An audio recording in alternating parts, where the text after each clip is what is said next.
It's that time of the year again. The Apple iPhone 5S is here, and we're taking a look at it in the PhoneDog offices and seeing how it compares to Android devices on the market. I'm Aaron Baker from PhoneDog.com, and in 2013, can Apple's flagship device, which looks a lot like the Apple iPhone 5, pack enough features to get people to switch from Android either back to iPhone or to iPhone for the first time? It's the full video review of the 5S, and we'll find out right now.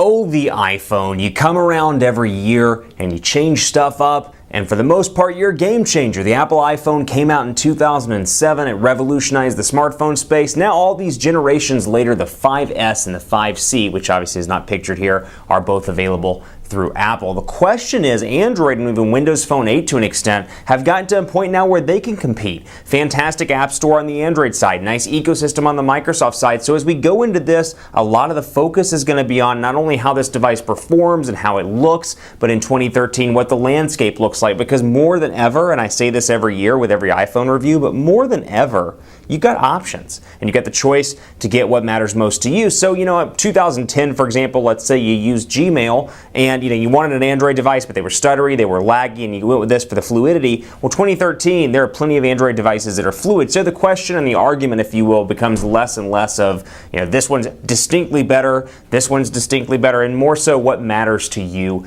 in your device. Before we get too far into the Apple iPhone 5S review, I want to give special thanks to my partners at Best Buy Mobile for giving us devices like the 5S for use in our one-pawed Band-Aid giveaway game. When you go into Best Buy Mobile to get your 5S on AT&T, Sprint, or T-Mobile, or even Verizon, you'll walk out working. They'll make sure your email, your web, your contacts, your settings are good to go, so when you walk out the door on whatever carrier you buy it on, you'll walk out working. Let's jump right into the Apple iPhone 5S review, and we'll start with hardware. And I'm giving you a tech rundown here. This thing has an Apple A7 CPU. It's rumored to be a dual-core CPU that's clocked somewhere around 1.3 gigahertz dual-core. So keep that in mind. A7 CPU, M7 coprocessor, 4-inch Retina display here as well, 640 by 1136 pixels, 3.95 ounces on this device. 8 megapixel camera with 1080p HD recording. Same beautiful metal build quality that's really polarizing. People either love it because it's beautiful looking or hate it because when you drop it, the glass shatters pretty easily.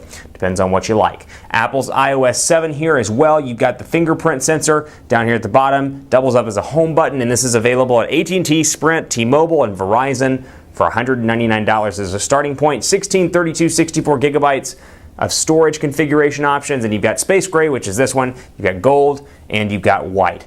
Whew, that's a mouthful of specs. Let's take a look at the hardware here. So you can see hardware-wise, this thing looks virtually identical to the Apple iPhone 5, which I happen to have right here. It looks identical with the exception, obviously, this is the white iPhone 5. The color has slightly changed from space gray. It was black on the iPhone 5. It's space gray over here. The metal and the colors around it have changed slightly, and then obviously you'll see between the 5 and the 5S a slight difference here in terms of the flash on the respective cameras. Now, even though the 5S has an 8 megapixel camera, Apple's done some significant stuff to change the camera under the hood. We'll talk about that a little bit more in part 2. But as you can see here, safe for that on the back, and then obviously safe for the button here at the bottom. Fingerprint sensor here. You can see the home button still has the little home logo there on the Apple iPhone 5. You do not get that over on the 5S. And I'll try to bring it up close so you can take a closer look. It's a little bit of a different looking button. And you know what? I'm going to draw a diagram for you because I love to draw. So we're going to bring this over here. The home button on the 5S is very much like this, kind of like that, whereas the home button on the 5 is much more of a curved button like that. So keep that in mind. Looks like I'm winking at you. Yeah. Anyway, you can see between the 5S and the 5. So specs-wise, nothing to scoff at even in 2013. The 4-inch display, it's the same Retina display, and for a lot of people, it's a little bit too small. People are increasingly preferring 4.5 inches to 5 inches as their sweet spot. You see that with the Galaxy S4, the HTC One, the Lumia devices, all which start at 4.5 and go in the case of, for example, the G2, which I would argue is kind of the high end, or in terms of size, the high end spectrum of the display size market right now for a sweet spot, 4.5 to about 5.2 inches. So for some people it may be too small, but as you can see here, it really is a nice device. It's pocketable, it's easy to fit in the hand, FaceTime camera on the front, is in exactly the same place. Now again, LTE on all 4 carriers, and this is coming very soon to regional carriers. So you can see here Apple's iOS 7, and we've talked about it before on the site, but there are some pretty substantial changes in the iPhone 5S. Well, both, actually I should say, both iOS 7 and iPhone 5S. So there are some things you get, obviously, like the fingerprint scanner you don't get in the 5 and more. So we'll go ahead and hash through those one by one in the video. So you can see, first of all, looks pretty different here. It's a little bit of a different look and feel. You can see the notifications bar here is slightly different. You've got today, I've got all, I've got missed here, and I can scroll up and down and see my calendar. 2 events scheduled, and the first one starts at 10 p.m. That is my reminder to take out the cat litter so my fiance doesn't get mad at me.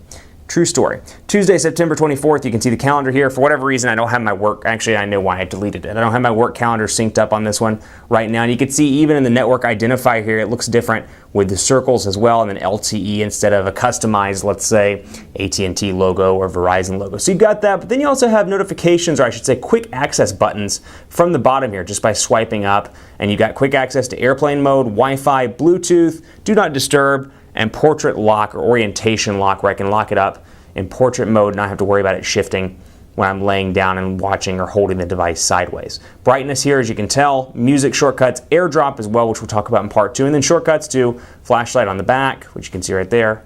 You got this over here, timer, calculator, and camera as well. So otherwise, kind of a similar look and feel here out of the box, and you can see I moved the contacts. You do have that extras folder, and the folders themselves look different, as you can clearly tell, but I moved the contacts out and back over into my usual place when I'm working with an iOS device. And you can see the icons are still here. Maps is obviously Apple's in-house map solution, which we'll take a look at here in just a bit. But you got weather as well, and a lot of these icons and a lot of these applications as well have been substantially overhauled. You can see the weather app. It's one of my favorite new applications in iOS 7. It really does look beautiful. Mimics obviously Yahoo weather, as you can see here, and it's actually a pretty cool day in Dallas. It's only 84 degrees. Compare that to what we were seeing a couple of weeks ago, well into the 3-digit temperatures, and you can see we've got a nice week ahead. Wednesday only 91, Thursday only 93, and then back down into the 80s and even 70s on Sunday. That is crazy. And of course, Cupertino here as well in New York and more, and I can scroll through the individual weather and see hour by hour there when it's raining or doing something different in terms of weather. You see it here on the home screen. Now, even within that, let's take a look at this. Also, you can see multitasking is completely changed here as well, kind of adopting a WebOS card style look and feel. So I've got my home screen here. All I have to do is swipe up to remove the application I don't want, and I'll go ahead and do that. So for example, I can just swipe through and remove these step by step by step, and then I can get right back to business, important business. So got that right there. A little bit different. Again, pulling a card from the WebOS, pun intended, pulling a card from the WebOS playbook. That's a pretty good joke for a Tuesday afternoon. I think so. And you can see my messages here. So obviously this looks much different. And just to see 7182, for example, just to show a sample text message I had, you can see the keyboard here is different as well. Same iOS look and feel overall, but colors are changed. And we'll go in here and take a quick look. Now for me, I'm used to, my sweet spot personally is 5 inches display-wise, so I find this to be a little bit small to type on. But one thing the iPhone does incredibly well, and that's no different in iOS 7, fantastic auto correction. So I'll say the Quick Brown Fox is happy that it is Tuesday, and I can easily type on this device without any lag or issues.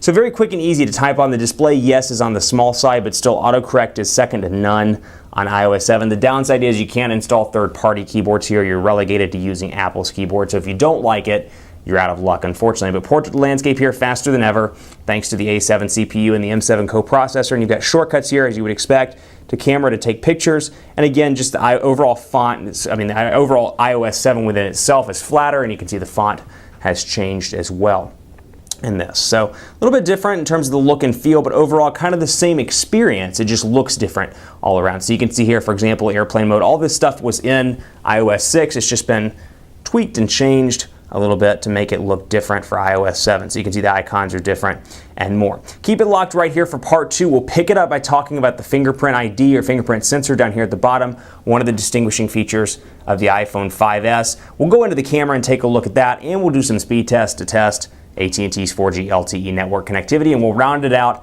by talking about battery life. Keep it locked on PhoneDog.com for part 2 of the iPhone 5S video review.